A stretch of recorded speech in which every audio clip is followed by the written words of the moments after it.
We'll move right into the City Council meeting, which is also announced to be starting at 6:30 p.m. Will the clerk please call the roll? Ms. Wu? Here. Mr. Sachs? Here. Ms. Hersey?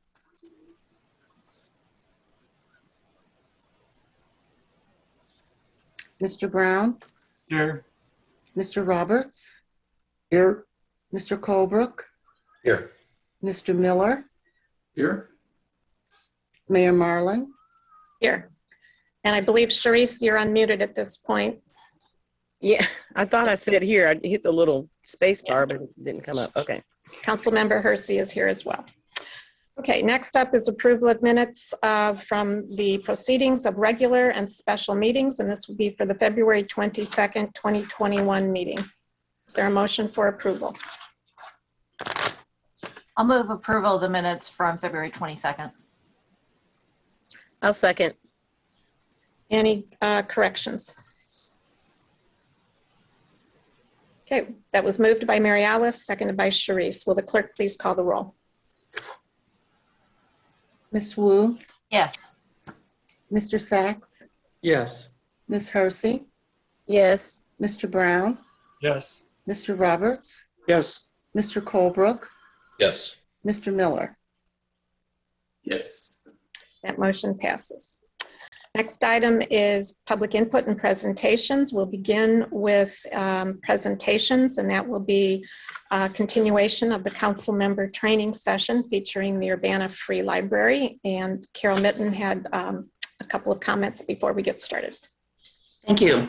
Just wanted to thank everybody again for taking the time tonight to attend another one of our training sessions. And as we had discussed last time, we will be posting these separately, but rather than posting them with each agenda, and then people would have to remember which meeting night a particular item was on, we'll be dedicating a web page to this so that it'll become a sort of a standing reference library for these introductions, and then as we do our deep dives, those can be reference points. So as soon as we get that prepared, we'll send out the link. So with that, I'd like to turn it over to Celeste Choate, who is the executive director of the Urbana Free Library.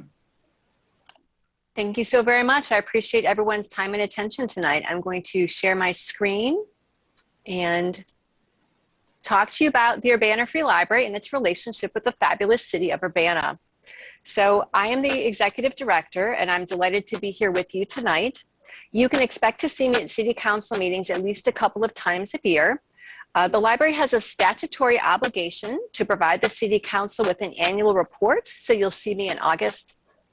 But before then, I will be providing a budget presentation, so I look forward to seeing you again soon in just a couple of months. And there are some cuties on the page here. We are always happy to promote the different reading programs that the library has, and 1,000 Books Before Kindergarten is one of those wonderful programs. Oops. So we're here to talk about the relationship of the Urbana Free Library with the city of Urbana. If you look, you can see on the left here, under boards and commissions, that's where the library fits in. The library is not actually a department of the city, but we are definitely under the city's umbrellas. The library board is a governmental body that is legislated in state law. The Illinois Local Library Act, which is in the ILCS, Compiled Statutes, Chapter 75, Act 5. But what's exciting about this is how closely we work with the city and how much the library benefits from that, and the city does, I hope, as well. So we are efficient when we work together. We regularly talk with city employees for this or that. They help us out with questions from whether or not do we really need to repave the staff parking lot, to collaborating together to purchase Munis, the new financial system that we work on together. And we're in the same health insurance pool as the city. So in working with the library in this partnership collaborative way, the city and the library and our constituents all benefit because we're more efficient and we position ourselves to serve our community in the same ways. We are thankful every day for our strong relationship with our colleagues at the city, and we could not run the library as efficiently and at the same cost without their assistance. What we need from city council members is we need your help getting the word out about different library offerings to your constituents. Expect me or one of my colleagues to be in touch on an at least quarterly basis, letting you know different ways that you can support the community by supporting library efforts. For example, during National Library Card Sign-Up Month, we're going to ask that you reach out to your constituents and ask them to get library cards. Businesses also qualify for free library cards. And as far as being free, those are tax dollars how it work, and they've already paid for the library services. So we want to make sure that they get the benefit of that as much as possible. In addition to these regular updates, we're going to have some special ones now and again as well. For example, the library is working with former director Fred Schliff on a building program process. And part of that process will include having community focus groups and ways for them to give written comments as well. So we want to make sure that all the community members know, whether they use the library or not, that we encourage them to talk to us about this building program process. The library and the city also share a block. So you've been to the library and you know this block with Elm Street on the top and Green Street on the bottom and Race Street on one side and Cedar on the other side. Between the city and the library, we own all but one piece of property. So it is good when we work together in this way. Part of the parking lot's owned by the city, part of the parking lot is owned by the library, but the city maintains and manages the parking lot, taking care of the physical infrastructure and the snow plowing. And then the city also gets the benefit of the parking meter revenue. So we appreciate knowing that the city has gotten that taken care of for us. Also, there is a property on this block that currently is owned by the city that will in 2026 be turned over to the library, given a 2004 agreement. Back in the day when the library was looking to expand, the Library Foundation paid the city council, paid the city money to purchase a building and also money towards this other building, which is called the Morrow Building. And it's where the Bluebird Boutique currently is. So currently the city owns it. And in 2026, it will come into the library's ownership. So if you're interested in more details like that, let me know. The library also owns property across the street. So on the southwest corner of Race Street and Green Street, the library owns what's known as the Weber Building and the small parking lot behind that, but also owns the staff parking lot where library staff park. And we own that green space that is between the Township Building and the Weber Building. Currently, we partner with the Township and we rent that green space to the Township for $1 a year. And then they use that to help the community out by sponsoring that community garden. We also partner with the Township, which is another body of government that the City Council oversees in your role as the Township Board. We partner with the Cunningham Township to now provide library cards to people who are homeless but residing in Urbana. And that is a great benefit to everyone. So the library is its own independent entity in the respect that we do all of our services. So the people of Urbana give feedback to the Library Board of Trustees who direct my work. They provide assistance at the high level, setting policy and budget, hiring and firing and evaluating director. They stay at that 30,000 foot look, and then the library staff implement the initiatives the library board has put forward. You can also see that there's a couple of other bodies we'll talk about in just a moment. There's a foundation board and a Friends of the Library board as well. The library has currently just over 70 employees across these different departments, 24 full-time employees, 6 part-time employees, and 42 hourly employees. There is a 9-member library board of trustees. Trustees are appointed for 3-year terms by the mayor with you, the city council's approval. And state law allows for up to 1 city council person to be a member of the library board at the same time. And so currently it's Cherise, but Bill and Mayor Marlin and Jared have also been library board members, and we thank you all for your service. So the library, with all these employees at these different departments, is a full service operation. We serve community members of all ages. We offer everything from traditional books and DVDs to ebooks, e-magazines, streaming music and videos. We also have a very strong collection of what they call the Library of Things. and that encompasses musical instruments for youth and adults, a crafts collection, a productivity collection, children's developmental toys and puzzles, board games, hands-on science kits, and more. And we'll talk more about this when I come back and talk about the library's budget later this year. We offer regular programming and place for people to be, and we enjoy partnering with other community organizations. For example, the Teen Open Lab is an after-school program that over the past 7 years has served over 27,000 teens. We partner with the CU Community Fab Lab, the iSchool of Illinois, the City of Urbana Public Arts and Culture Commission, and more, in order to serve our teens in the way that they want to be served and deserve service. So just to quickly mention other library supporters, we have 2 other boards, the Friends of the Urbana Free Library and the Urbana Free Library Foundation, and they have a similar goal of supporting the library, but different focal points. They're separate independent 501c3 organizations, and as the executive director, I'm an ex officio board member of both boards. The Friends' main goal is to foster closer and supportive relations between the library and its residents. They, in the past few years, have been primarily focusing on the 3 book sales a year, and which raise about $17,000. And we put that money straight back into books for the collection, and then also purchasing prize books for summer reading and winter reading, and that 1,000 books before kindergarten collections. Sorry, not collections, distributions to the community. So the Friends' goal is to get books into the hands of residents, and this is one of the ways they do that. They also provide funds for the gardens around the library to make the place beautiful, and they did a renovation of Megan's Garden on the north side of the building, which is the photo you see here on the left. The Foundation Board focuses in developing and increasing library resources. So they encourage gifts of money, property, and other materials having value to the library. And they have raised millions of dollars for the library over the years. They were a main supporter of the expansion of the library in 2005. In addition to me being an ex officio member of the Foundation Board, the library board president is also an ex officio member, and then the mayor or her designee is an ex officio member. So currently, and for the past few years actually, Vince Gustafson is the current representative on the Foundation Board, and he's just been such a big help. We're grateful every day that we get to talk to Vince about foundation things.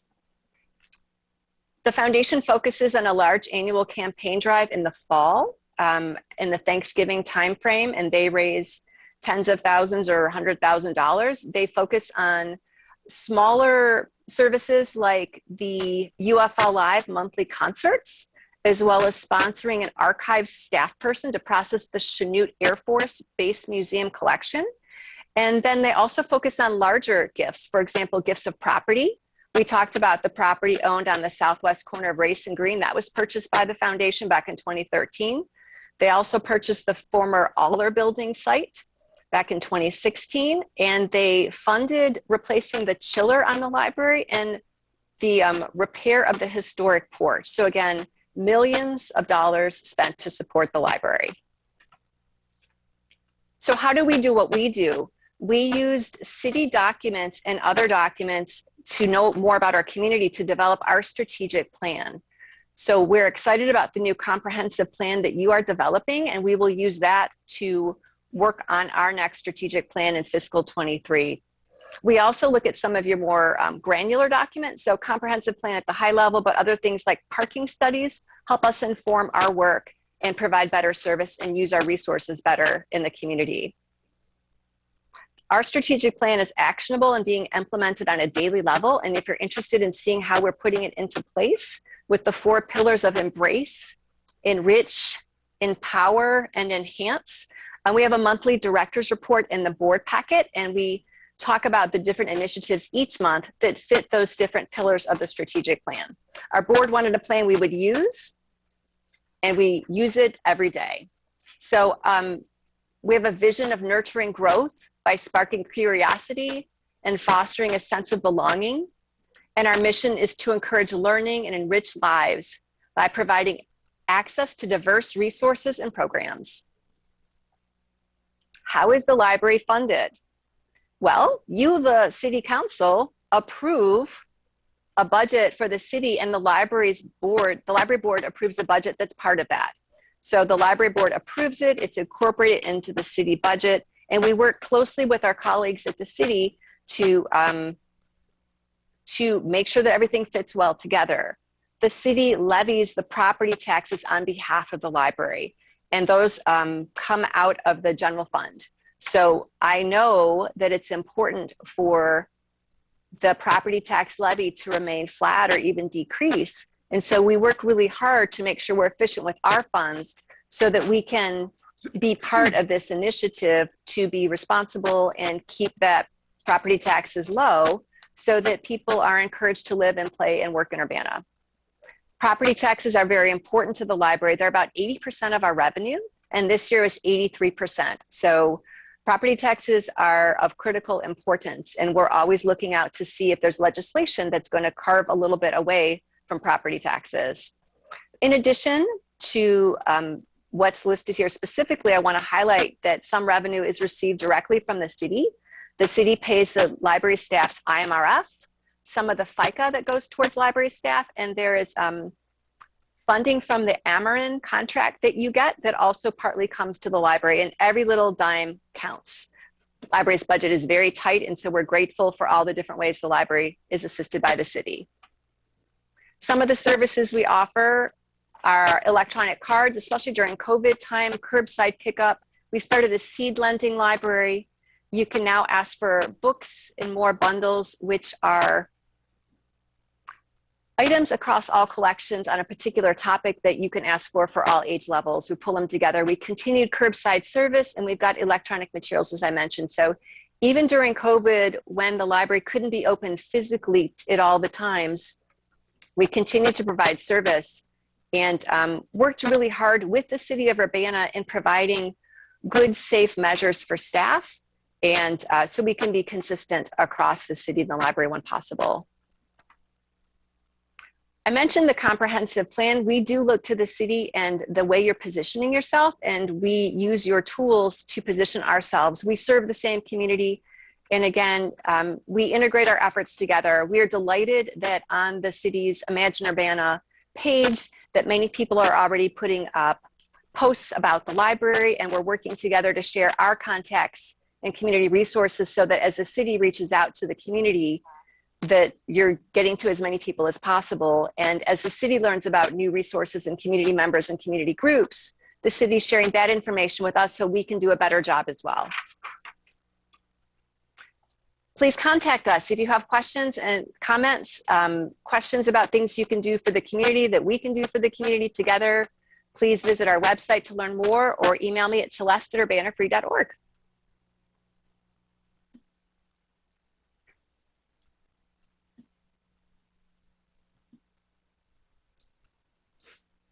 We have time for a few questions for Celeste. Does anyone have a question from the panelists? Dennis. Celeste, one of the most popular events that the library holds, or the Friends of the Library hold, is the book sale. Mm-hmm. Are you collecting books during this time, and will there be a book sale, do you think, this summer? We are collecting books, and I have not heard from the Friends about whether there will be a summer book sale or not. It's going to depend a lot about vaccination rates and how the state is opening up. But they are still sorting the books and getting them ready for a book sale, that's for sure. Great. Oh, Okay, also so there's an Etsy store and an Amazon store. So if you're looking to buy Friends books, you can't touch them in the same way, but you can shop online. Thank you. Any other questions for Celeste? Colin? Yeah, this is just a minor kind of question, but on the staff structure page, I noticed, I think it was the program something manager, was connected in a bit of a different way. I was curious what that meant in terms of like reporting responsibilities and that sort of thing. Good question. And then in general, I just want to say thank you because the Urbana Free Library, in my opinion, is one of the greatest assets the city has. And it's one of the best libraries I've seen of all the places that I've lived in my life. So thank you for your hard work. And yeah. Thank you so much. It is a joy every day to come in here and serve this community. Staff here, as they are at the city, are so helpful and so engaged and so willing to work hard and come up with new things for our community. The reporting structure on the chart there, there's a person who manages programs, so she is not responsible for all the work of the people underneath her. She's responsible for their work with regards to programming. So she also supervises the archives programs as well, but it's an Excel spreadsheet. It's not the prettiest chart.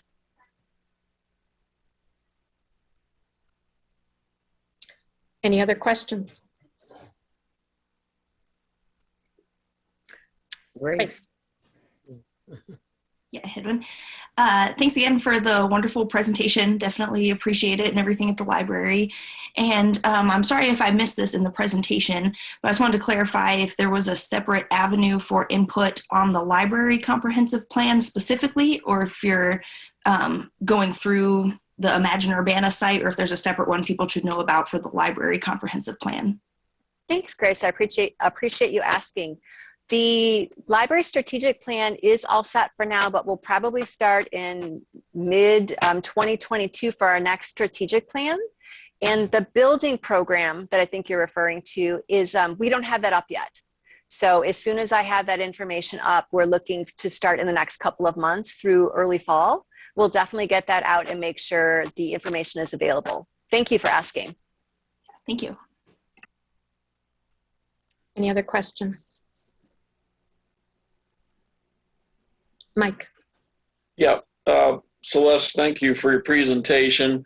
I saw on your flow chart there was a facilities manager position that's open. Can you elaborate on that a little bit? Has that been open for a while? Are you in the middle of looking for someone? Is that position in limbo? What's the status of that? We've never, in the 7 years I've been here and in the most recent past before that, there has not been a person devoted just to facilities. And we do have a number of buildings, and this building itself is 3 buildings starting in 1918. So we do have some facilities needs. People have just picked up the job and done it, but we haven't had a specialist doing the work. So it's in the budget and to hire a person to do this half-time, maybe 25 hours a week. But with COVID, it wasn't the top priority. Now that things are loosening up time-wise just a little bit, we hope to post that in the next month or so. So there will be a position posted for a 25-hour week facilities manager. Quick follow-up. What are the responsibilities of that position? Well, actually some hands-on work as well as big picture, putting RFPs out into the world and managing those processes. We have a custodial service. And so working with a custodial company to make sure that they are doing the job that they've been hired to do. So some hands-on and some management planning, a little bit of both. Okay. Thank you. You're welcome. Any other questions?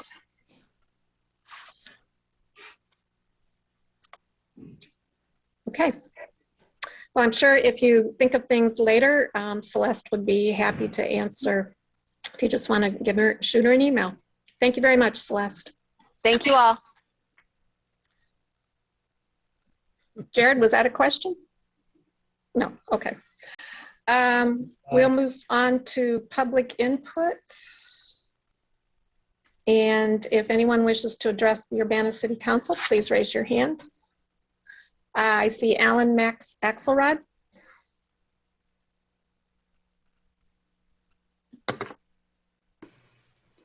Before we start, is this the real city council meeting or did I hop early on the mock council? I'm sorry. This is the real City Council meeting. Okay, thank you.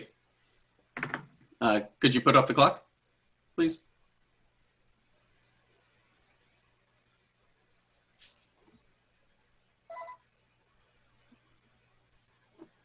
Thank you.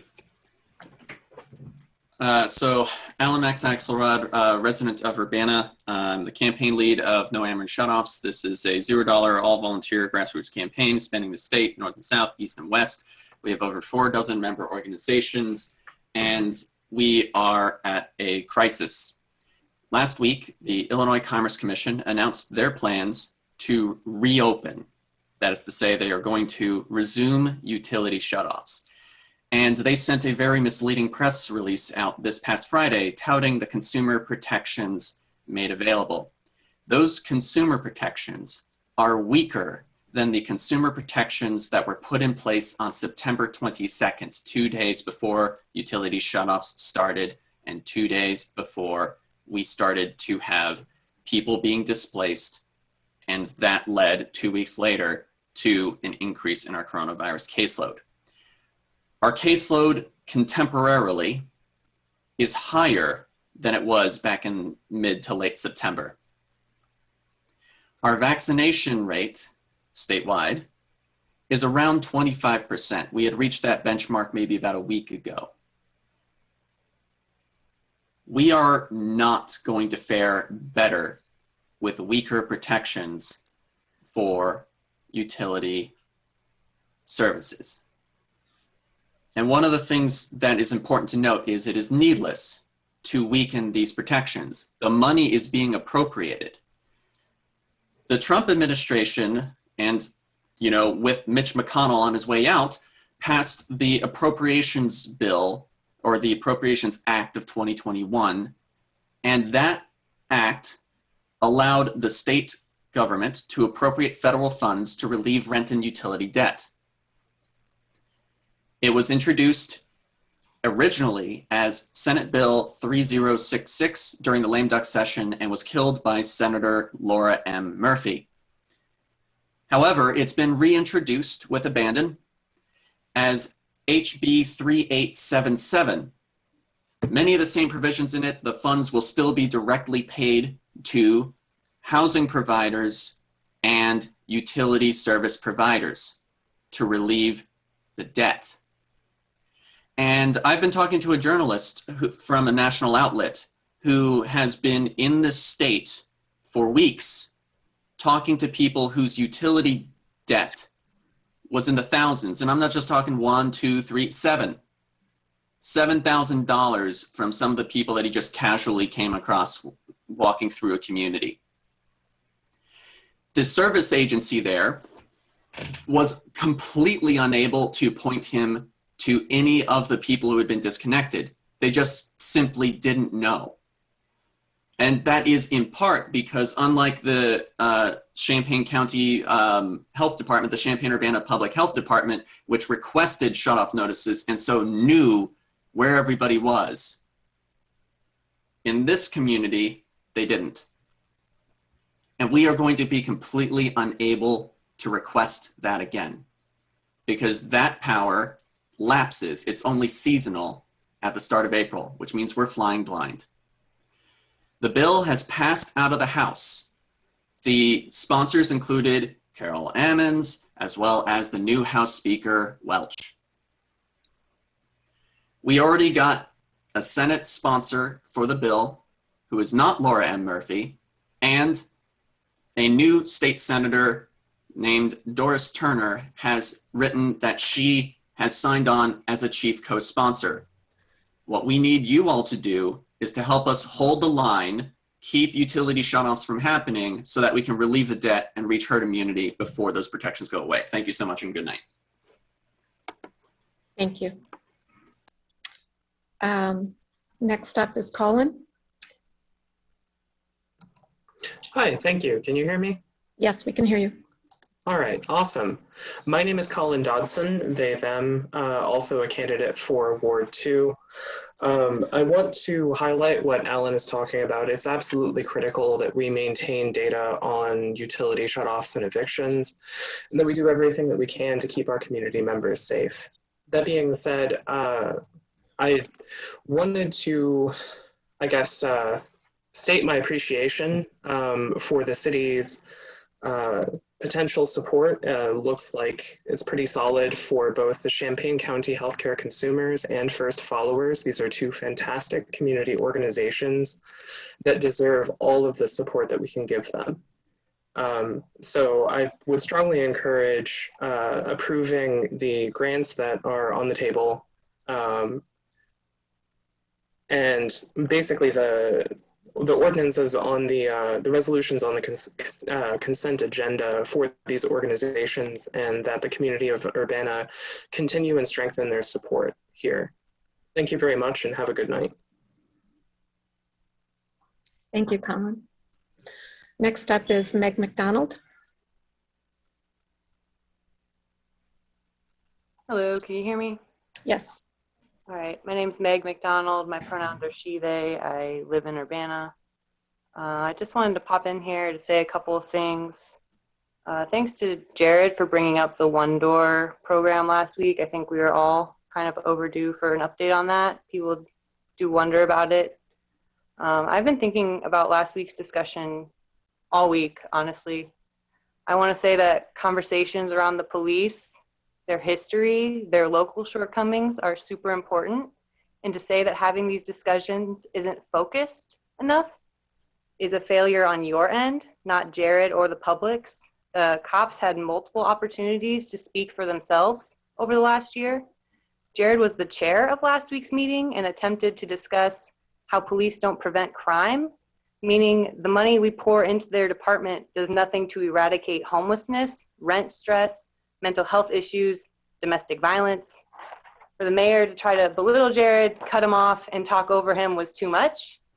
The mayor is endorsed or was endorsed by the police union. Between her and retired cop Bill Colebrook, how much time do you all get to speak? You need to stop cutting Jared off. You need to let him speak and listen. You didn't listen to me last week either. I was talking about Eugene, Oregon, and their separate mental health response number. Over the year that they implemented this CAHOOTS program, they had about 25,000 calls to this separate mental health number. So similar town size to Urbana, similar amount of calls made. And out of those 25,000 calls to mental health specialists and an EMT, only 0.6% of the time, only 100-something calls called for police backup. This is just an alternative that I wanted you to think about and Google, the CAHOOTS program. These conversations are worth having when we spend $11 million on cops in Urbana, but only 70,000 something on social services. And I know that we've made cuts to the library as well. To say bringing this up is unfocused is a privilege shown with callousness. Please consider these conversations when you're negotiating budget contracts or approving city budgets or interacting with the public or fellow council members. The police do have a violent racist history. You should look at civil rights protests of the past or present. Stonewall. You could Google some of this and step outside your own experiences, because while yours are not the ones affected by police violence, it doesn't mean it doesn't happen. And we know it happens nationally and locally. Yet you all choose to promote cops involved in brutality, have the conversations on your time, and talk over the only council member trying to have the hard conversations. It's unfortunate to watch. Do better. Thanks.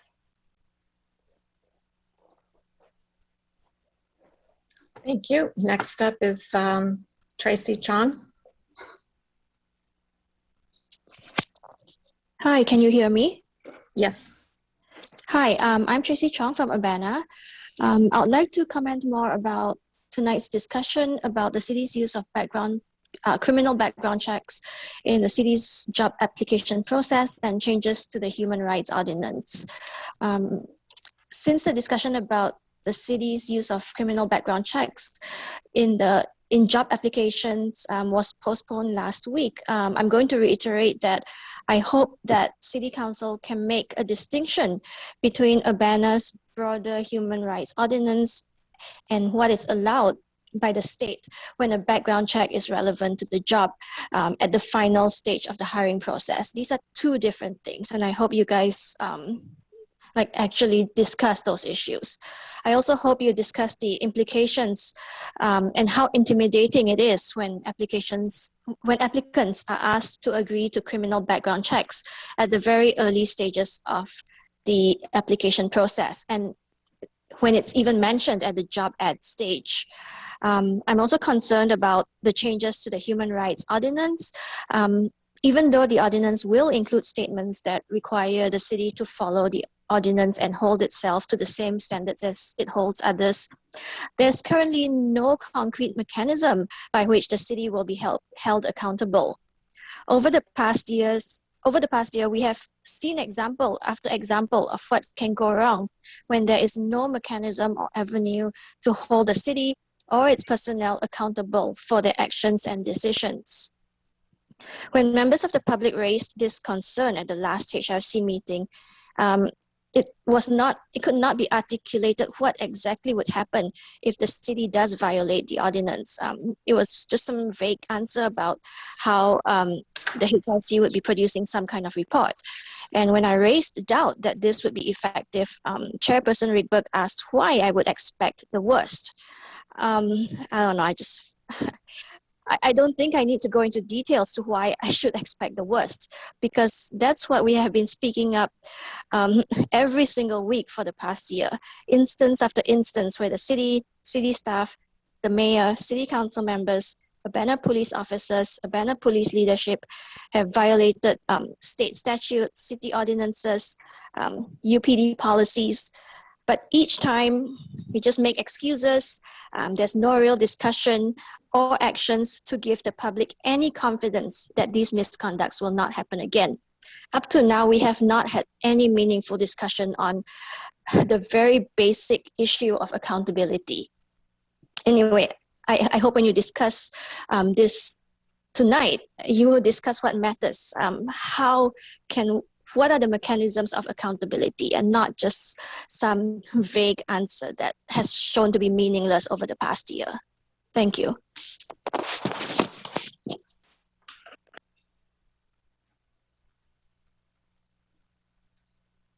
Thank you.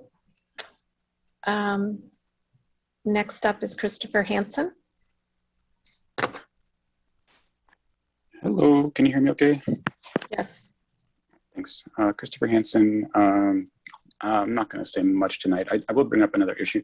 It was just mentioned that there have been many instances where the city council has, or the city itself, I guess, has done something incorrectly or had some type of misconduct, and they never seem to acknowledge it or correct it. And so I'll bring up the issue of, I've actually brought this up 3 or 4 times before. The city is supposed to post its designated FOIA officer on its website and in its physical location, which right now would be the vestibule, I guess, at the city building. I just checked the website again. I brought this up at the last 3 or 4 meetings. You're still not posting your designated FOIA officer. Now it says the FOIA officer is the city clerk, but I'm pretty sure you guys just designated a different person to be the FOIA officer. And then you also have documents on the website which still indicate that Kurt Borman is a FOIA officer, and he hasn't been employed by the city since November. So this is just there are many, many more examples of this, and especially in regards to FOIA, but this is a very simple one that everyone can understand, where I've brought this to your attention, say 4 times, and you still won't do it. So that's what people are talking about when they're saying they're concerned about, accountability in the city being responsive to residents' concerns. That's just a simple example. I do look forward to the discussion tonight on the criminal background checks. I hope the discussion actually happens, because I think it's been kicked back like 4 times now, or three times now or something. And I'm going to kind of disagree a little bit with what some people said previously. I think last week, although I wasn't pleased with the discussion, I think last week you guys actually started to move in the direction of having a meaningful discussion. It could have been a much longer discussion, but it seemed to me that some of the members of the city council were actually jumping in and saying things where in the past we've had quite a bit of silence. So I appreciate that, and I hope to see the same kind of thing when you discuss criminal background checks tonight. Thank you.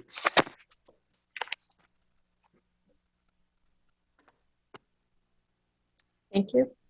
Next up is Sarah Nixon.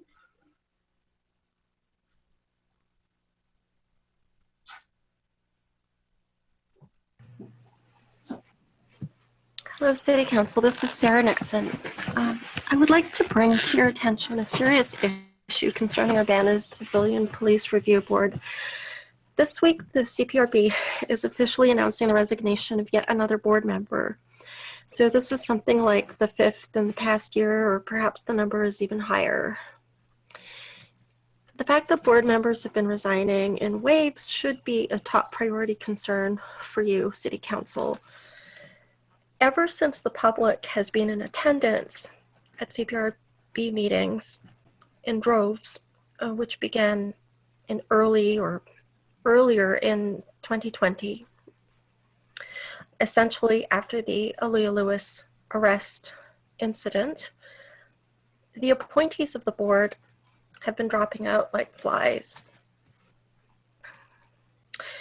Not everyone is jumping ship. Some members of the board are dedicated and committed to reform and to writing a transition away from incompetence to see the process through.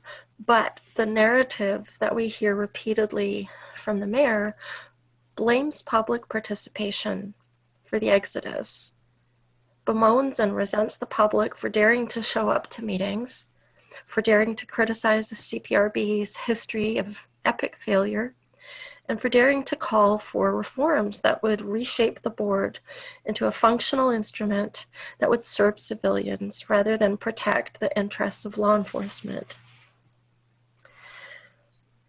But the reality is quite different.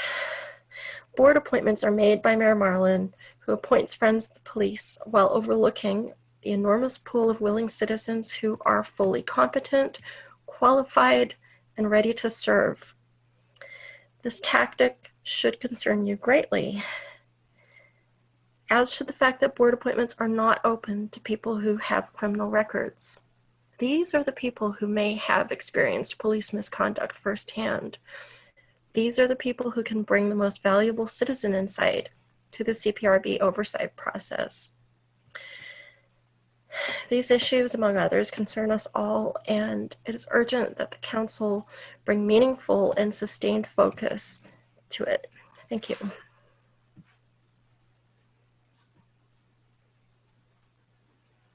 Thank you. Does anyone else wish to address the Urbana City Council? I'm not seeing any other hands raised. Okay, we'll move on to council input and communications. Any comments from council members?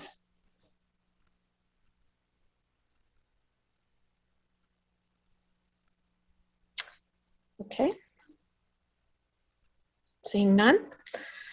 Any additions to the agenda?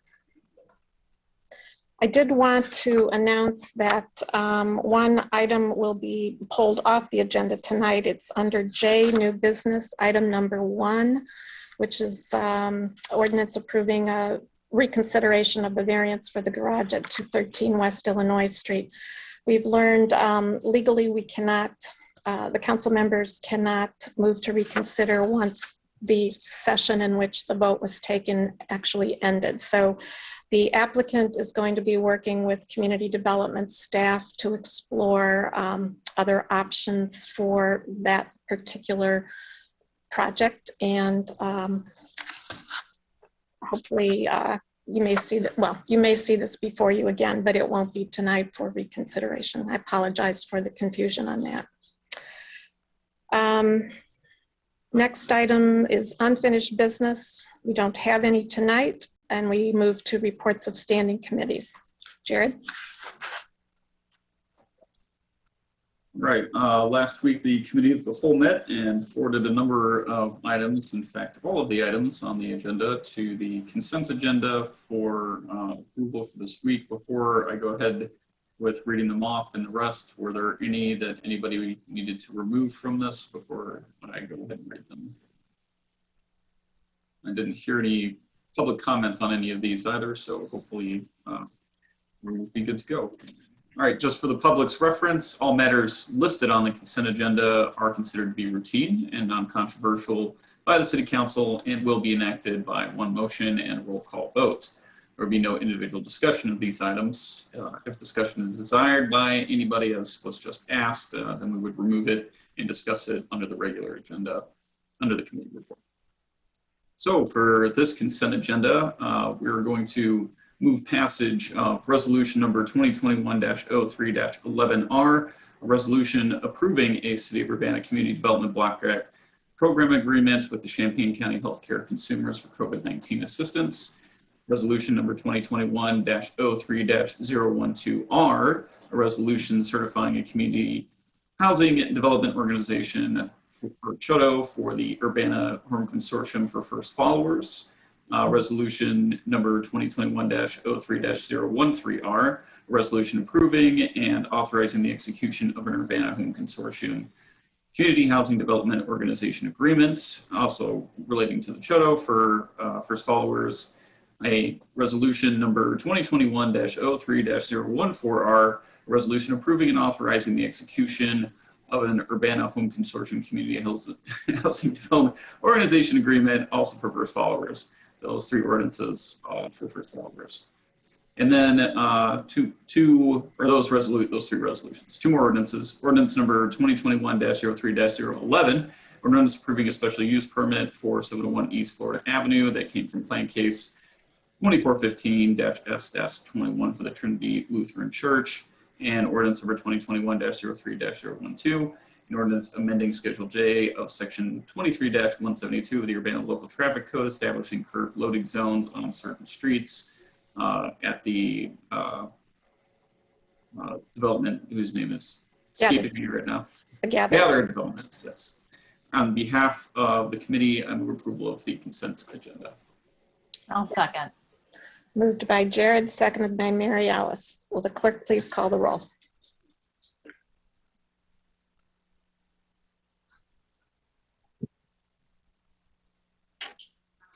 Ms. Wu, Yes. Mr. Sachs, Yes. Ms. Hersey, Yes. Mr. Brown, Yes. Mr. Roberts, Yes. Mr. Colebrook, Yes. Mr. Miller. Mr. Miller. Yes.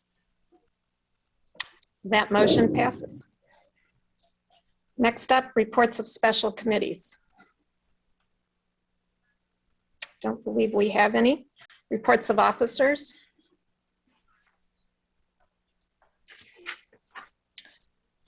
I did want to let council and public know that the county board voted last Thursday to provide short-term funding to the Regional Planning Commission to cover their shortfalls that resulted from the delay in the audits being completed.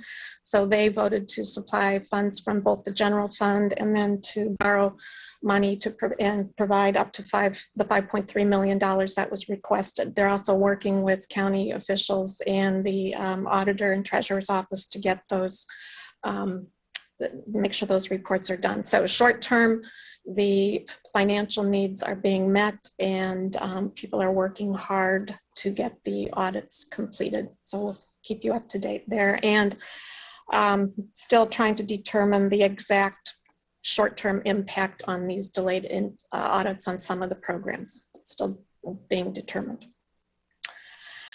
Okay, we'll move on to new business. The only item under new business is the discussion of the City of Urbana use of criminal background checks, and that'll be led by Carol Mitten. And I believe we have some representatives from the Human Relations Commission, and Elizabeth Hannon will also be participating as well. Elizabeth and I are going to run through some slides to begin with. And Elizabeth will start, and then we can take questions or have a discussion after we go through the slides. Okay. I'm just going to share my screen here. All right. You should be seeing that, so if not, let me know. So before we launch into this, I do want to advise you that I'm one of the respondents in some of the pending matters that have come to the HRC related to the background check requirement. So as Carol said, we're going to tag team. I'm going to talk about some of our current practices, but I'm not going to discuss any specifics about the complaints. So our human rights ordinance has for many years allowed background checks to be used as long as they're used in a non-discriminatory manner. This applies to all employers in Urbana, not just the city. And,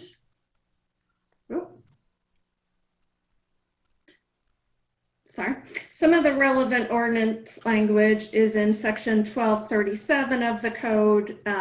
Conviction record is added as a protected class. In section 1262C, it specifies that it's unlawful for an employer to inquire about protected status for a reason that's based wholly or partially on discrimination. In section 1262 F2, it says it's not unlawful to advertise a limitation if it's a bona fide occupational qualification. And in section 12105A, it talks about any practice that would be otherwise be discriminatory is not unlawful if it's justified as a business necessity. So back in 2013, and I think Fran actually circulated a document to you. There were some guidelines developed that the human relations officer at the time used to provide guidance to all employers in Urbana about how to implement this requirement.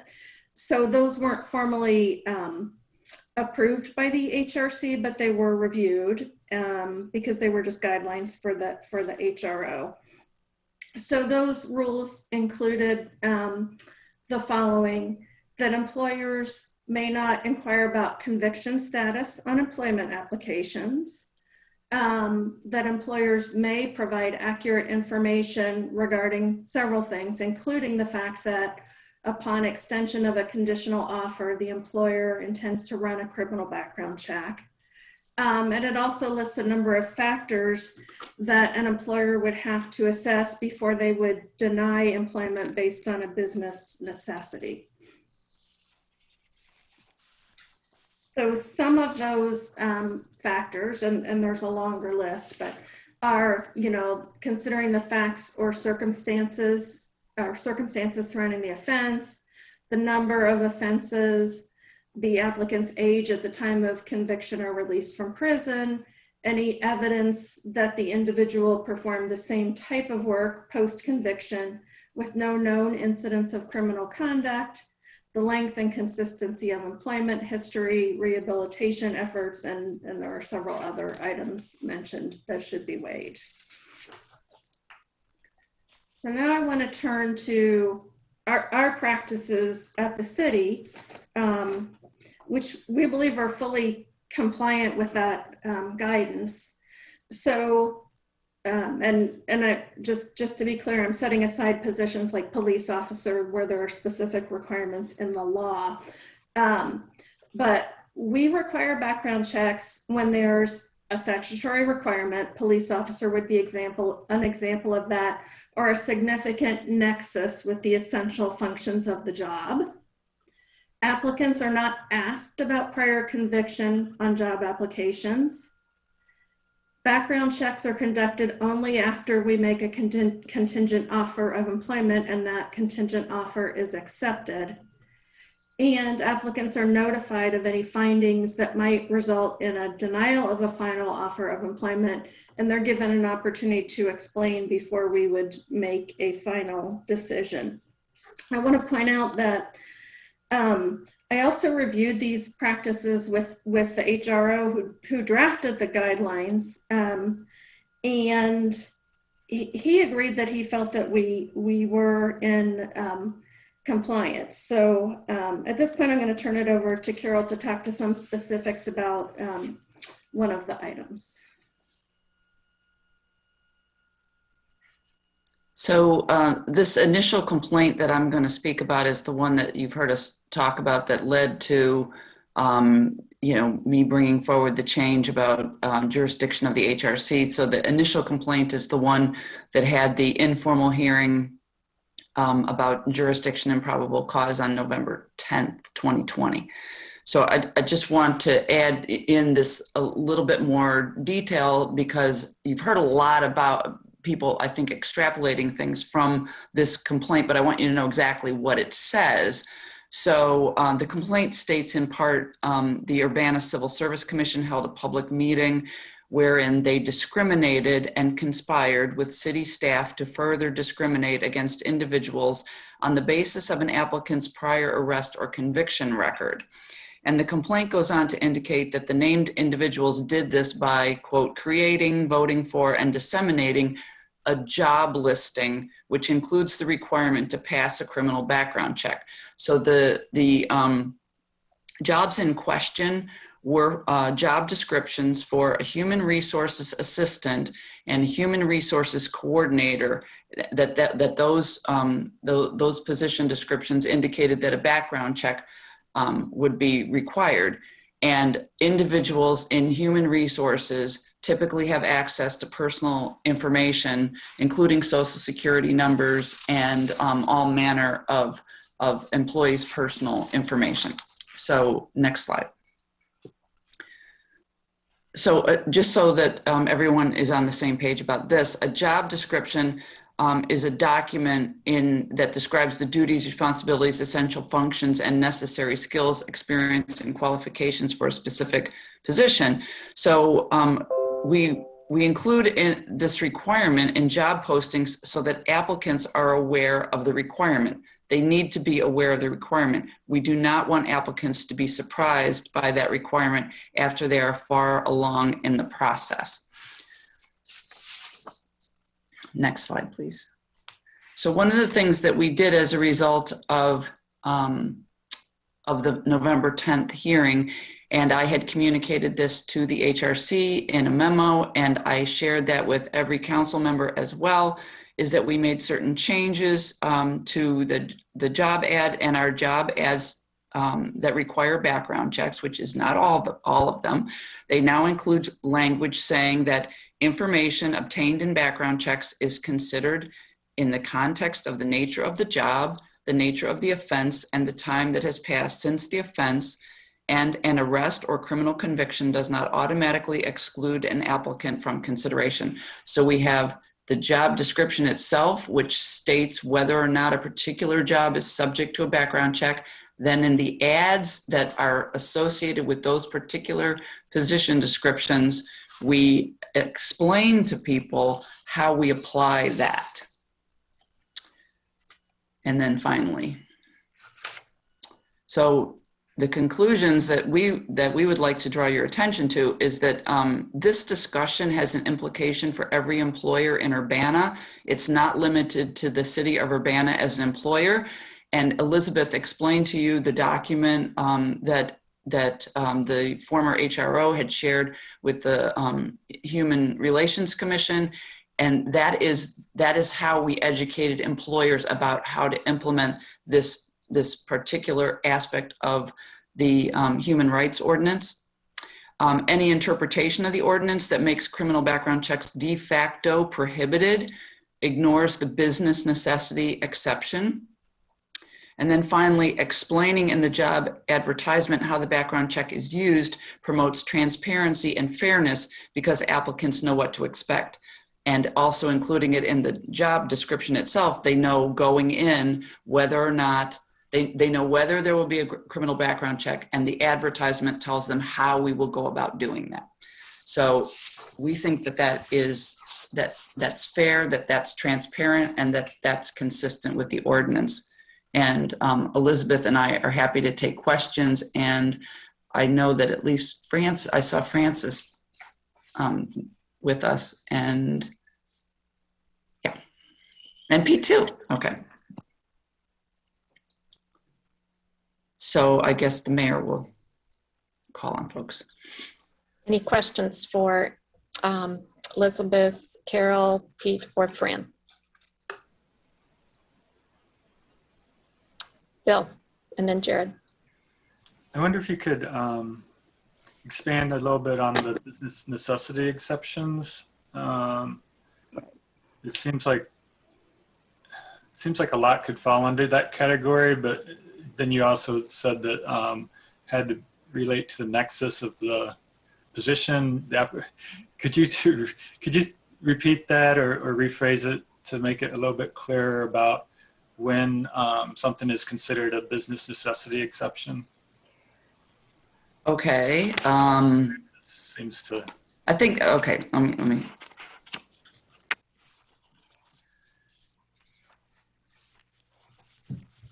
Feel free to jump in here and help me out, Elizabeth, with the nexus piece. But I mean, I think we can give you some examples, and that might be the best way to do it. So for instance, what I tried to explain with these two positions in question about in the Human Relations Office, if you have access to people's personal information, if you have a history of a crime, a conviction of a crime that involved, let's say, stealing someone's identity. So there would be a nexus between having access to someone's social security number and the crime that you had been convicted of. In some of the financial positions that we have, people handle money, or that they have access to financial information that they could misuse. So if they had been convicted of a crime that involved any kind of financial crime or fraud, then that would be a nexus. So it's not just anything. And as Elizabeth tried to point out, it also has to do with how long ago it happened, whether or not the person was rehabilitated, and so forth. So it's not even when we find that there's a nexus and there happen to be some crime, some conviction in the background, that's not necessarily disqualifying either. That then generates a conversation. Is that responsive to your question? I think that helps. Does this apply to any conviction or only felony convictions? I mean, it seems like at some level, and we know that with disparity and everything, at some level, say shoplifting or something, people are going to be more likely to get caught because of their race or because of various reasons, and other people who may have the same behavior don't get caught. So I think it's these kind of minor infractions that we want to be a little bit careful about, or be very careful about using to deny somebody a job. So is there a, do they have to be felonies? Let me start back with that again. I think Fran wanted to jump in here. Yeah, I really would, and I'm sure Pete would too. I'm really glad to hear, Carol and Elizabeth, that you've been said a little bit more about in the job listing about what that background check, how it might be used. But I think you haven't gone near far enough if you're going to list that as something that is the first thing the person sees when they're going to apply for the job. Because very few probably of the people with criminal convictions or prior convictions or arrests are going to have the specific thing that you're concerned about. So it would be very helpful and not have the chilling effect that ban the box was enacted to get rid of, if you were much more detailed about what you were looking for and what you were concerned about and how you were going to handle that information. Because if you don't get more specific about it, it's like putting something in the job description that says there will be a religious test, or you have to be of a certain gender or something like that. You owe it to these people. Yes, you don't want to surprise them, although that's another issue. But you also don't want to scare them off, and you don't want to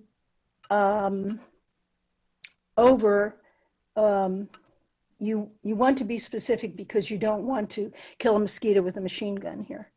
So can I just say yes, something? Please. And I just want to, as we go through this conversation, I'm happy to have as full a conversation as people want to have.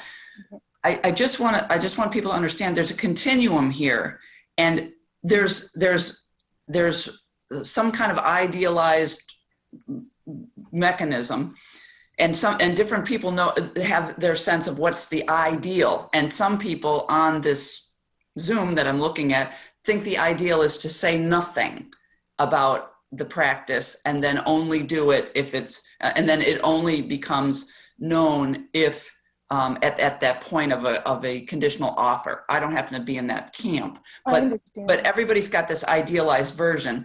And then there's gradations of, well, this could be better, that could be better, that could be better. But then we cross a line at some point and we have discrimination.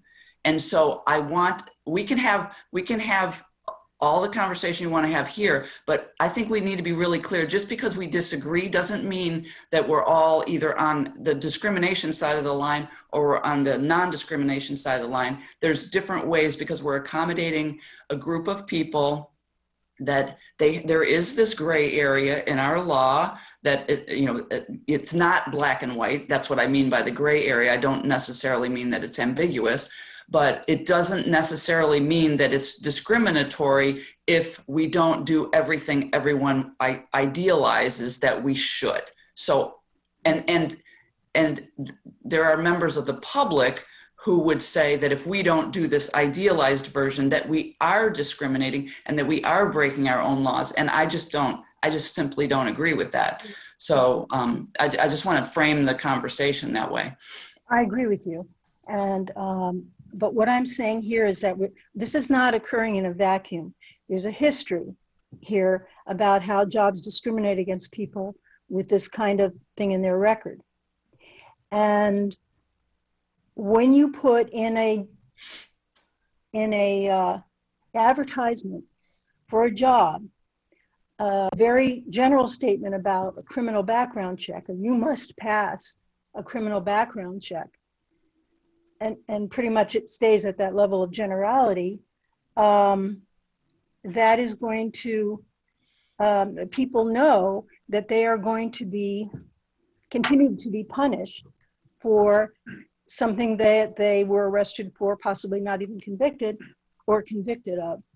And chances are, given the mass incarceration that we've experienced in our country and the bases of a lot of those convictions, chances are that a lot of people who will be intimidated by that will not have anything, it will not have any nexus, and yet they will be intimidated and turn away. And that is why you may not have it on the application, but if you have it on the job description, it's very similar in its effect, in its chilling effect. I'd also like to say that the rules that we're talking about that Todd Rent wrote were approved by the HRC, and they were approved by the mayor. These are not unofficial, these are real. I just wanted to add that. So when you put it in an advertisement, you are advertising it. I think that the way it's being done, while improved, is still a problem. And I'm not saying don't ever do a criminal background check, but I don't think it's so bad if someone, has been given a conditional offer, I don't think you're going to shock anyone by telling them now, because of the nature of this work, they're going to have to look and see if you have a certain kind of thing in your record. That's a very different thing from putting it on the advertisement in general terms. I'm very concerned about that. I've been thinking. I'm going to let You're right. I'm going to let Elizabeth weigh in. She had her hand up before. I just also wanted to, as a point of clarification, I want to make sure we're clear that the job description is different than the job ad, right? And so I feel strongly that if we don't include that as a requirement in the job description, and then we apply it later at some point in the process, that can kind of be applied arbitrarily. I'm sorry, I thought it was I thought those job descriptions were circulated. Well, they are. The job description is the place where we define the duties and responsibilities, the essential functions, and the requirements for the job. But does the potential applicant see that? They can if they look, yes. There you go. But the issue is, if we don't make it clear in the job description whether that's required, or in most cases not required, somebody can just then it becomes arbitrary. There has to be a place where we say right. required. But it can be much more specific. It can talk about the nexus right there, so that someone who was busted for marijuana is not going to worry about it, and shouldn't worry about it. Because the fact that you have a prior conviction is not in itself a necessary or sufficient indicator of moral rectitude or suitability for a job. And that's the position of the HRC. Yeah. So I wanted to start by giving a more direct answer to Bill about this. The short answer is it is not limited to felony. The ordinance is any arrest or conviction. What the exception does is give you a defense, right? You have violated the ordinance unless these things happen. So I could, do a background check only on felony convictions for murder, right? And the person can still bring a complaint and say they advertised that they were doing a background check. They did the background check, and then they went and didn't give me the job. And I could still bring the complaint, and the city could say, or any employer could say, I only checked to see if they were convicted of murder. And the commission might still find that there was somehow some sort of discrimination going on. This is, and if you read through the entire set of, and these are not rules per se, right? I mean, it is a rule in the general sense, but this is the things that you can do as an employer to make sure that you stay within the bounds and guidelines for staying within those bounds. So if you're going to do a background check and you're going to advertise it and you're going to use it as some part of your decision, you better do it in this order and say it in this way in order to avoid it being discriminatory. These were not uncontroversial when they were discussed at the HRC. And when we voted to say that we would basically say that these were okay. You are doing things that are not strictly allowed by the ordinance, but if you do it in this way, you're likely to not run afoul of it. And so whatever whatever the commission might find for a particular case, whatever the city might put in a particular job app or job description, one thing, and I'm trying to be limited in how I say this because if a case were to come up in front of the commission, I don't want to corner what we might find. But if you say that it is a requirement of the job to pass a background check, you're running pretty close to the edge, because you're not saying we might do a background check and then we'll have a conversation after we have made a preliminary offer. You're saying you must pass this check, which doesn't describe how it will be used. It doesn't say we're doing the background check, but we're going to follow up with you about this. It says you must pass it. And it's an interesting way to put things that seems tricky. So I hope that answers your question. It's not a solid defense to say we're reviewing all these things. You may have reviewed them and the commission might come to the conclusion that, yeah, well, but you didn't review them in a way that we think is non-discriminatory. Carol? So a lot of, I've been involved in numerous conversations on this topic, and so some of these things I've heard them before, and one of the things that, like in Pete's, and Pete's very thoughtful person, he knows that I only we're just having a conversation, but once you start to construe this could happen. Of course it could happen. Something could go, it could get misused, but that's when there's a legitimate case of discrimination. Not like, I could imagine how you could do that, how you could say this and then misuse it down the road. Of course. But it's at that point when someone should bring the claim of discrimination, when something has happened to an actual person with actual details and circumstances. Not this sort of like, oh, this is, I could see how the city of Urbana could just run amok with this. That's not discrimination. You might say, well, we'd like to narrow the guardrails, but that's not discrimination. So I just want to clarify that. Any other questions for the commission? I think Jared, oh, I'm sorry. Go.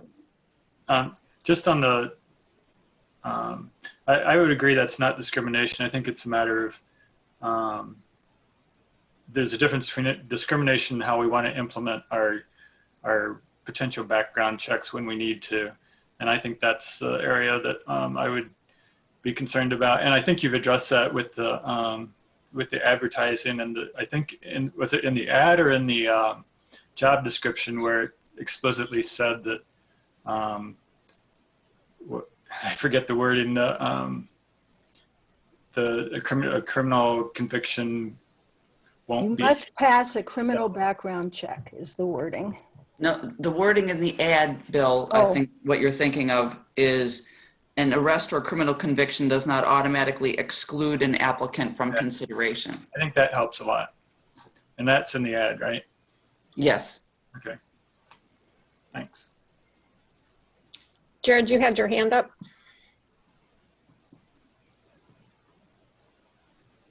So, I mean, I've got a number of things, and one thing maybe Pete can weigh in on this, or I see our new city attorney Dave is here too, and maybe he has something to offer on this too. But I still can't swear how putting it in a job description or having it in an application doesn't run afoul of the Illinois state statute, the Job Opportunities for Qualified Applicants Act, where, you know, literally the language pretty, I don't know, plainly states to me that you can't ask or mention or even talk about a criminal background check until certain things have been a process has been reached, such as an interview has been offered or a conditional offer of employment has been made. I mean, the language seems pretty clear with that act. And so I still am struggling to even see why this is a discussion that we're even doing this when that language exists. So that's my first question I'd like to get some clarification on. So I think your argument is equally valid for our ordinance. 1262 E2 in relevant part. It is unlawful to print or publish or cause to be printed or publish any notice or advertisement or use any publication form relating to employment by such an employer or to membership or classification or referral by employment or labor organization or employment agency indicating any preference, limitation, specification, or distinction based on discrimination, right? And in order to get by that, you would have to show that that discrimination and remember the exception is where it's a bona fide occupational qualification necessary for employment or hire, you know, and then there's the thing about hiring. But the notice or advertisement can't do it unless it's a bona fide occupational qualification, which means you're going to have to defend what precisely you're looking for in that background check that is a bona fide qualification. Now, the fact that we put out this rule, and I say we, the fact that the HRO at the time put out this rule was we were fully aware that people were doing background checks. We were fully aware that even if we told them not to, they could do it in secret and no one would know any the better. But it was the notice part that was the key thing. And if you're going to put it in the notice, you better show the bona fide qualification. And you know, the place where I disagree with what Carol said was it's not the mere act of discriminating in the job, in granting the job that's at issue here. It's the advertisement itself. The advertisement itself, by doing that, that indicates that you might discriminate, is enough to break the ordinance. But I think that's the thing, Pete, is you say you're advertising that you might discriminate. It's like, no, we're advertising that we're going to use our bona fide, our authority that's granted for bona fide occupational requirements. You're assuming that by saying it, we're going to discriminate. And I'm saying you can only have that be true with a specific individual and a specific set of circumstances. But again, the law is, the ordinance is, that you can't indicate any preference, limitation, specification, or distinction based on one of those categories. You said we're going to have a criminal background check. Now you're going to have to show that the thing that you are searching for is a bona fide occupational qualification, which means to me that should you put that advertisement in, someone can instantly make the complaint before they've been denied any job offer, before they've been, you know, even applied for the job. They can say the notice is discriminatory, at which point you would have to, as the city or any employer, would have to prove that it is in fact a bona fide qualification. And even if I was convicted of identity theft, I'm going to say there's a whole list of things that I could have done. You're going to have to show me not just that there's this list of things, but that you actually, it's this list of things that I have done that would violate, that would make it a bona fide occupational qualification. I think the burden of proof is being switched is all I'm saying. I see Dave popped in. Maybe the mayor could call on him. Would the city attorney have something to say about this? Thanks. That's part of the reason I kind of popped in my video, and thanks to Councilmember Miller too for suggesting perhaps at least a couple of comments for me, and apologize for the glare off my glasses in this room. But I guess first, because I think this will kind of tail into the piece of the discussion that Pete kind of commented on, is that people ask me, well, can I be sued for this, right, as a generalization? Can I be sued for this? The answer is always yes, regardless of whether the complaint is valid or not, okay? And so so my take on the idea of the HRO, the ordinance, on the provision, I apologize, I thought I had the ordinance in my file here to kind of refer specifically to it, but I apologize I don't. But so if I misspeak, certainly I think Administrator Mitten or Pete or Fran, you can kind of comment if I'm off track a little bit. But in the ordinance, it says it's not discrimination if you use it in this fashion. So in a sense, I don't necessarily see it as a complete just exception or defense. It literally says it's not discrimination, and meaning that the complaint could not be filed at the very outset. Now, having said that, the complaint could be filed regardless, right? And so, Pete, you're not wrong in considering the idea is that the city would then have to defend it.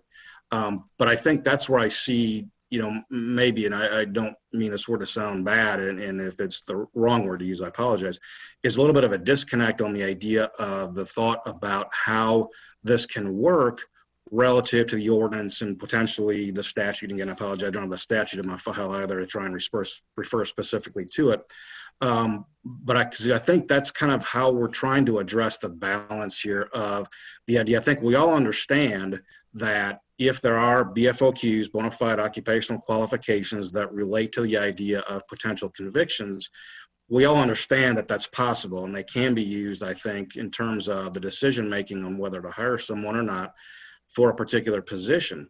And so I think it comes down to, as I think Administrator Mitten was commenting early on, is how do we develop it to the point where maybe not everybody is exactly happy, but people always understand it and are okay with how this process is going to look going forward in terms of, the job description itself, any advertisement for that particular job, and then ultimately also, as Administrator Mitten described, and as Ms. Hannon described as well, is the actual logistical process when you're looking at them and have the possibility for the person to come in and offer an explanation of how, that this shouldn't necessarily be counted against them for A, B, and C, on that. And so, that's kind of how I see it at the moment, I suppose, is that, we recognize the idea of trying to reach the balance here. And I think the ultimate idea is how do we kind of get there to be consistent going forward and understand that,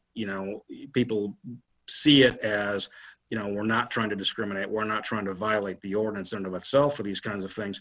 We're merely trying to be transparent and have people understand, in my mind, again, at the kind of the beginning, relative to this, because what I find invariably is that a lot of times when people end up wanting to file suit or a complaint is they're upset. I mean, they're mad.